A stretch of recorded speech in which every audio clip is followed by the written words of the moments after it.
Thank you, President Garvey. Thank you, Catholic University of America. Good morning. And it should be a very good morning for the class of 2013. And probably an even better one for their parents who've been paying tuition. Congratulations to both groups. You have crossed the finish line, although you'll discover that a new race is about to begin. It is a considerable honor to deliver the commencement address at Catholic University, a school that I've known, visited, and respected for many years. It is also, however, a particularly intimidating honor. As a poet, writer, and public official, I've given thousands of speeches, and generally I find it easy to talk in public. But commencement addresses are different. They are the hardest speeches to give for at least three reasons. First of all, you're talking to thousands of people in a huge space on a public address system which always has an echo. Usually it happens in a sports stadium, but today it's even more intimidating. I'm on the steps of a basilica. How can you compete with the Immaculate Conception? Second, and I know this is true, no one in this audience has come to hear me. In fact, my speech is the only thing that stands between you and freedom. And third and finally, on graduation morning, at least half the audience is hungover.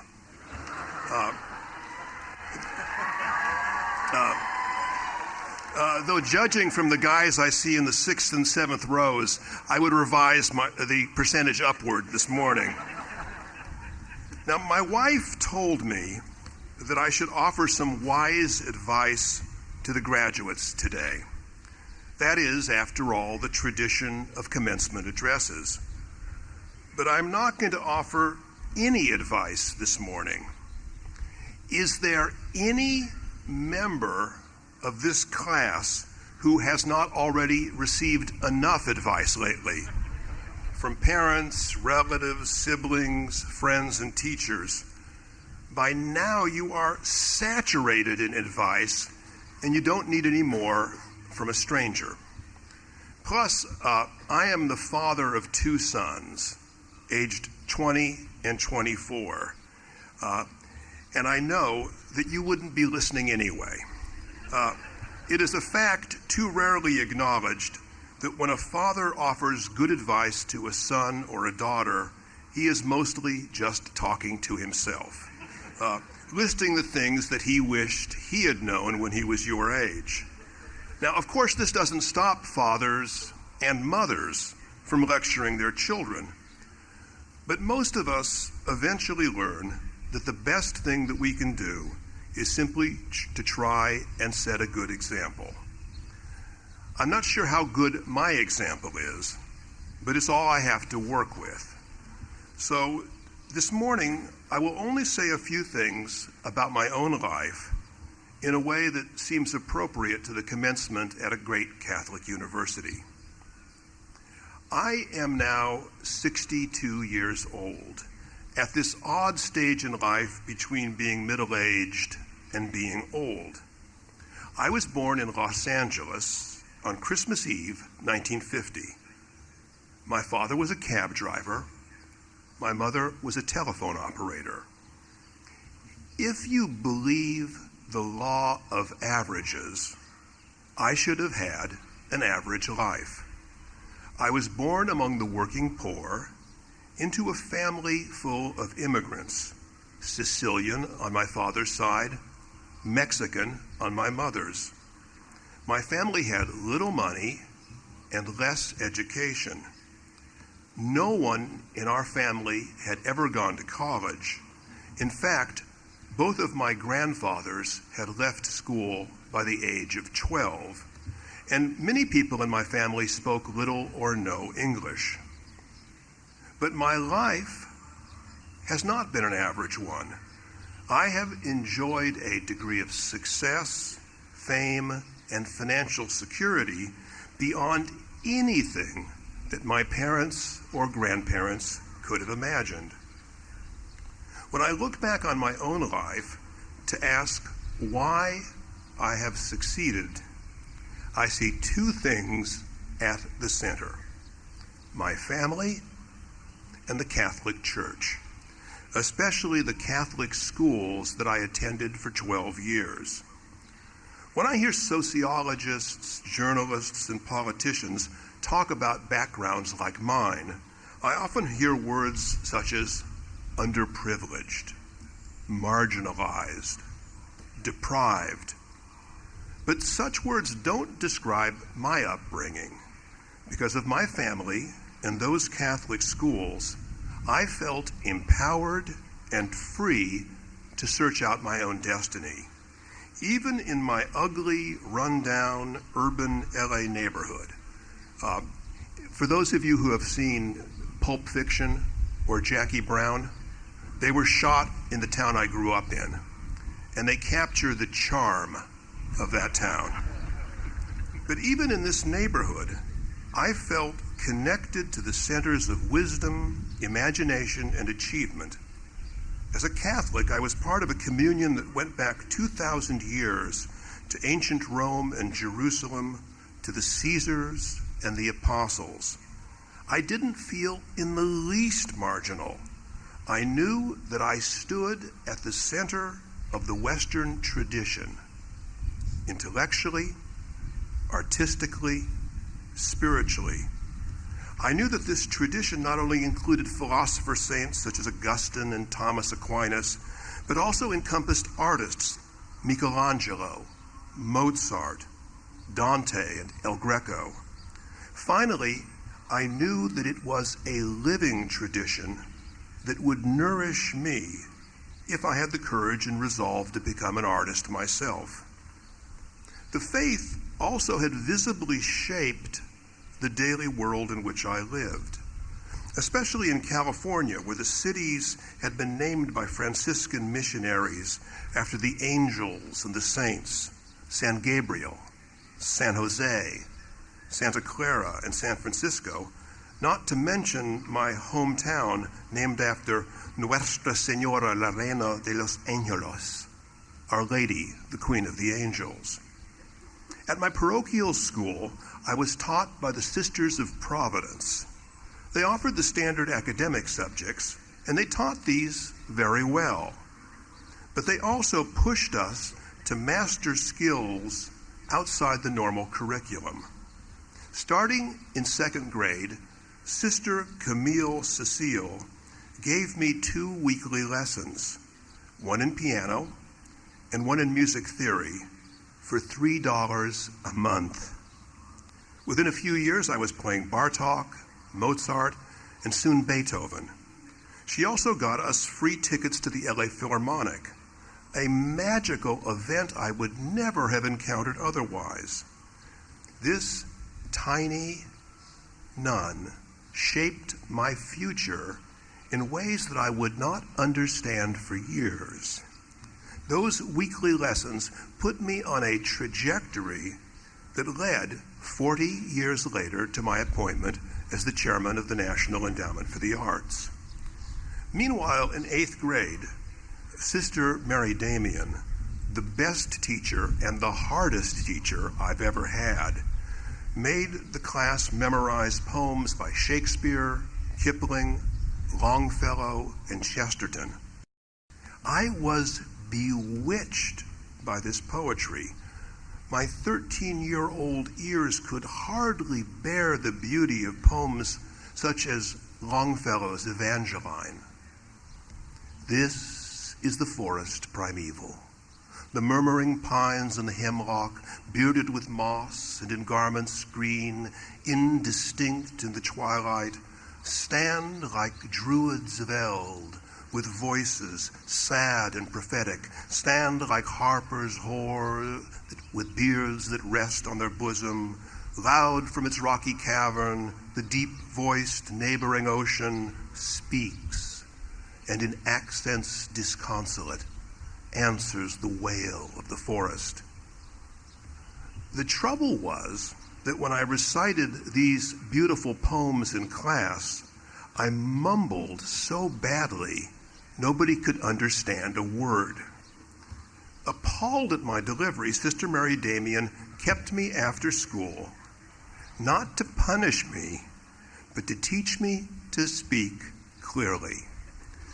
Those after-school tutorials in elementary elocution gave me two great gifts: poetry and public speaking. In ways I did not recognize, those gifts took root in my soul and eventually determined my life's work.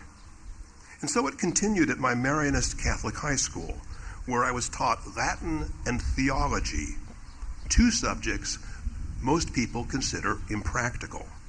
But learning Latin was how I began to master English, its grammar, rhetoric, and vocabulary. Likewise, studying theology not only deepened my sense of Catholicism, it also introduced me to philosophy and argumentation. Brother Terence Wong required us to write weekly essays on theological questions. I can't tell you how much we hated those assignments, but those weekly themes trained me to think clearly and write clearly. Now, please don't get the idea from what I'm saying that I was a model student. I may have been a smart student, but I was also a smartass one. I am surely the only valedictorian from Junipero Serra High School who had been expelled 3 times for misbehavior. I'm not sure why they kept letting me back in. It probably has some theological roots in forgiveness and redemption. I got a great education, but I learned something beyond academics from these dedicated nuns, priests, and brothers. They always linked what I was learning to things of the Spirit. During those formative years, I developed a Catholic sense of life as a purposeful journey, a pilgrimage, if you will, a quest through time towards eternity. In this view of life, every moment matters. Every step or misstep brings you closer to or farther away from your destiny. That very Catholic sense of human existence has guided me through my life. A Catholic education also trained me in the habit of high imagination. It gave me the long view through history, into the past, into the future, and even beyond time into eternity. The habit of high imagination also filled me with a sense of the richness of our existence in a world where we feel the presence of things both visible and invisible. What better training can a young poet ask for? I'm just old enough to remember when studying the lives of the saints was part of a parochial school curriculum. Those stories had a profound effect on me. I saw in those stories how ordinary people grew into heroic figures. If a vain young man like St. Francis of Assisi, who mostly wanted to be the best dressed soldier in Italy, could become a figure of Christ-like purity, then what surprising changes might I experience if I only set my mind to it? Now, I've been talking about my life.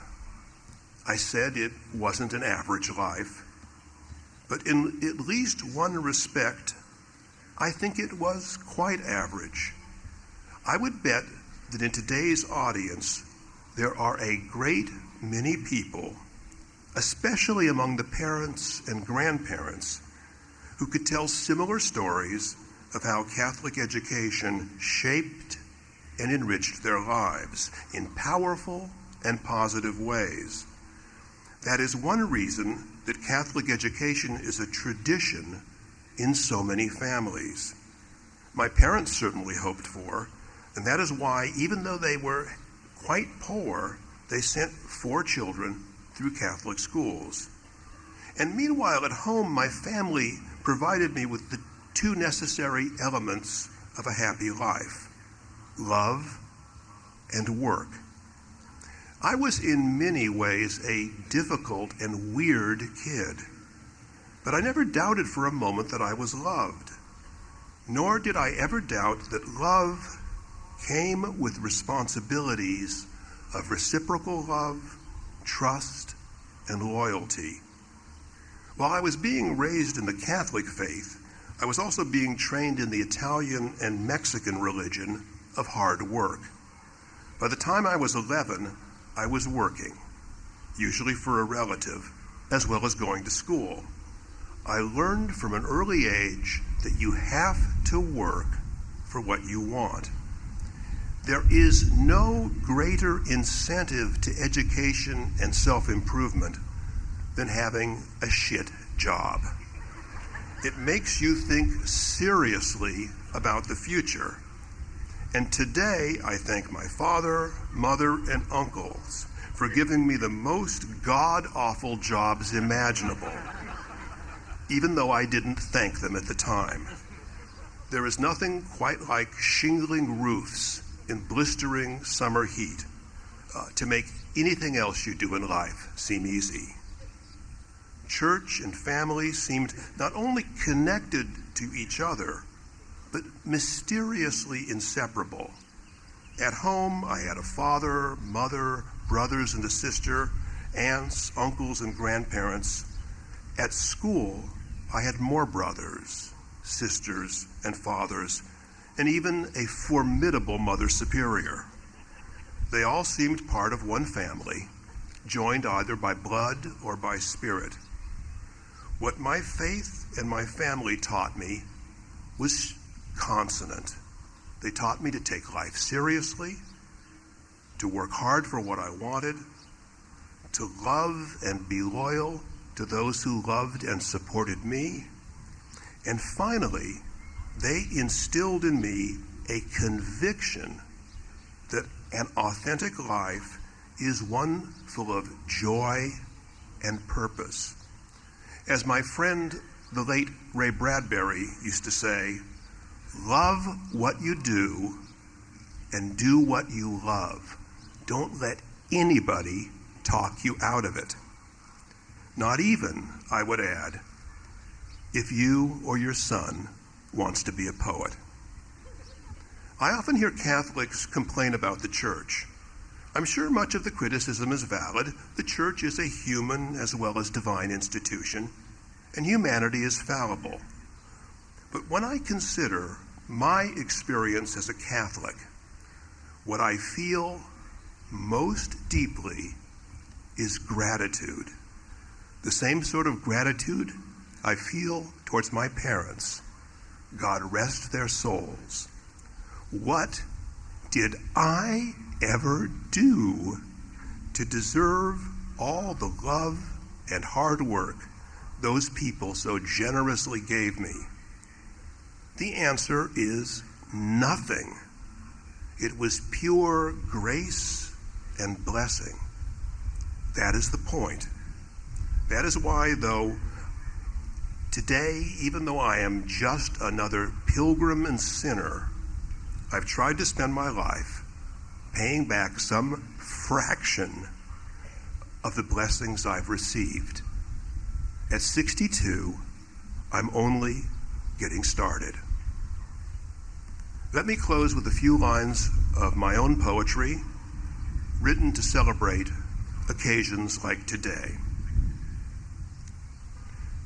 praise to the rituals that celebrate change. Old robes worn for new beginnings, solemn protocol where the mutable soul surrounded by ancient experience grows young in the imagination's white dress. Because it is not the rituals we honor, but our trust in what they signify.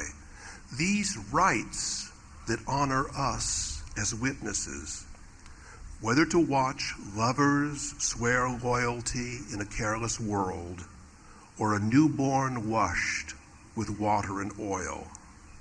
So praise to innocence, impulsive and evergreen, and let the old be touched by youth's wayward astonishment at learning something new, and dream of a future so fitting and so just that our desire will bring it into being.